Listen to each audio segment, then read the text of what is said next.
The time has finally come.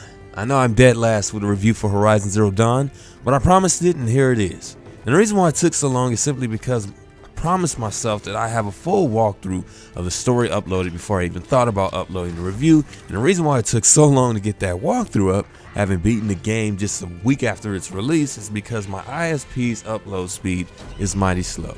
Yeah, we're talking Charter Spectrum. So no more super long walkthroughs unless it's streamed. And with that being said, it's time to give my opinion on Sony's latest exclusive, developed by Guerrilla Games, the post-apocalyptic robot hunting Horizon Zero Dawn.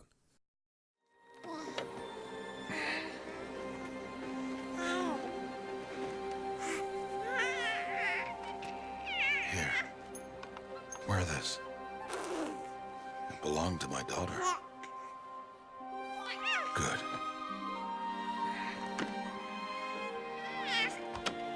Today, I speak your name, girl.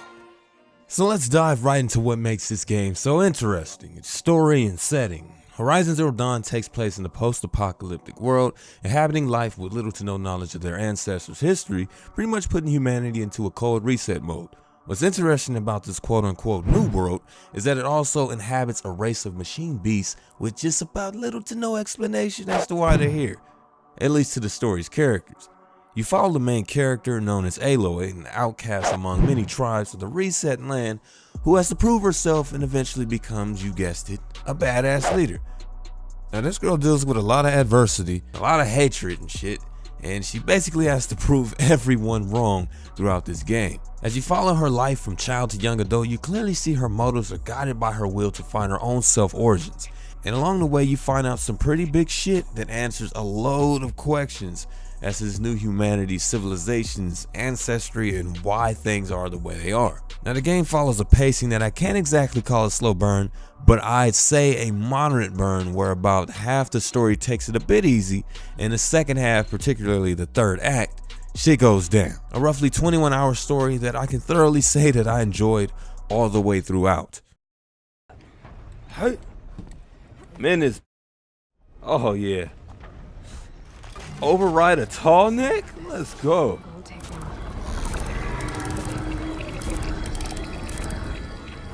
Told you, man, she's with the shits, man.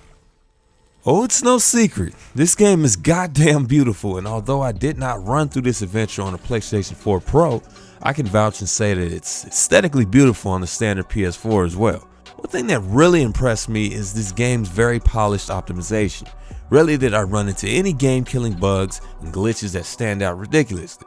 Frames pretty much kept at its target 30 all the way through, and you can clearly see the dedication towards making this game ready for optimal use at launch, unlike certain developers. Yeah, I'm looking at you, Ubisoft.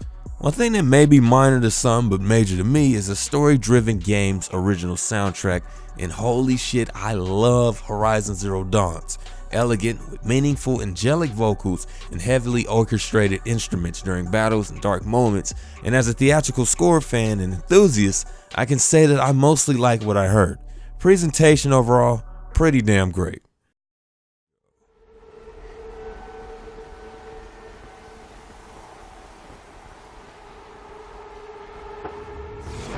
Oh damn. Oh damn. Of course, what is a game if it's not fun to play? Aside from optimization, which I believe is the foundation of any game because you can't enjoy it if you can't run it, gameplay would be my next in line of importance in a technical matter. Of course, there may be people who say story means the most to them, but ask yourself, what is a good story if it's wasted on shitty optimization and broken gameplay?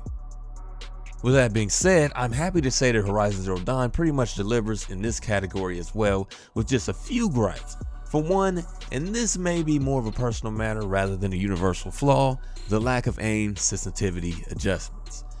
This really had me pissed at times during combat, as I'm used to spinning at a faster rate than what is given by default. Another would be the physics in some areas of the game, which can fall in line with presentation, but I put this in the gameplay category simply because it also affects combat in a sense. This being those moments where you look to jump on a rock or platform that looks like it's logically possible, but in game it is simply not. It's not that you can't jump onto these platforms, it's the fact that sometimes you can and sometimes you can't on the same exact platform, which leaves a little bit of inconsistency. Now I know that Horizon follows the Tomb Raider / Uncharted climbing physics that visually show you what you can climb on, but I still feel it's worth mentioning.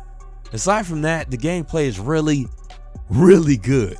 I love the different characteristics of certain bows, traps, arrows, and they all serve some sort of purpose to a weakness or weak spots on machines and enemies. The game also gives you this sense of OCD with all these ground pickups, man, that actually serve a purpose for crafting and selling for earning in-game currency known as shards.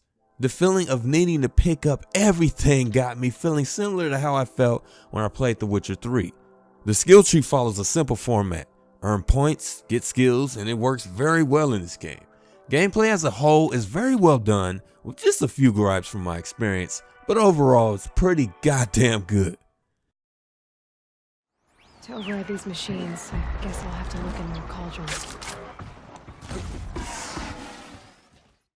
Horizon Zero Dawn is a game that capitalizes in a lot of areas. It's not necessarily trying to bring something new and revolutionary to the table, but what it does do is take elements from a lot of games that we played before and pretty much polishes them up to pristine condition and makes a very fun game. The story became really engaging around the third act after being built up from what I call a moderate burn in terms of pace, which is not a bad thing at all. We got to see a lot of character development throughout and a lot of good reveals along the way of the story. Now the story itself will take around 20 hours to 21 hours to beat, but there's a lot more to do than that could easily have this game running up into the 40 and 50 hours of length if you want to complete everything in the game.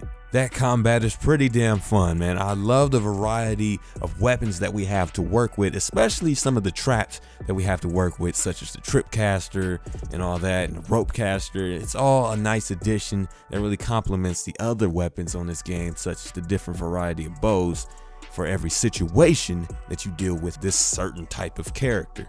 I thoroughly enjoyed this game a lot.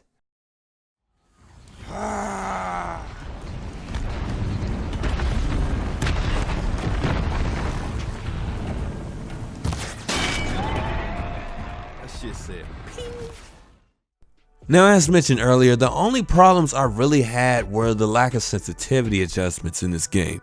I feel like I really could have done better in battles and stuff if I had the right speed going that I was more comfortable with, rather than that pretty ass default speed that they, force you to stay with throughout the game. And the other would be the inconsistent physics in some areas of the game. Now, I know those two may sound pretty nitpicky, but from my genuine experience, these are the two things that stood out to me as far as being negative when playing the game. Not very massive, but I still felt worth mentioning.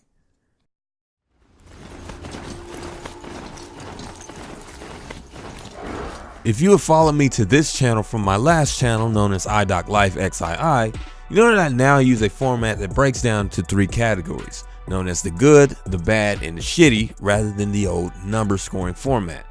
Horizon Zero Dawn luckily turned out to not have any aspect of the game that I could actually call shitty. Now, with that being said, I hope you've been paying attention to the review, because it's up to you to weigh out the good, the bad, and in this case there's no shitty overview to review, and without further ado, I'll leave the verdict to you. If you like this review, hit the thumbs up, share, subscribe if you haven't already. This is the Grand Tovega, also known as Addixx Life, and I'm out. Peace.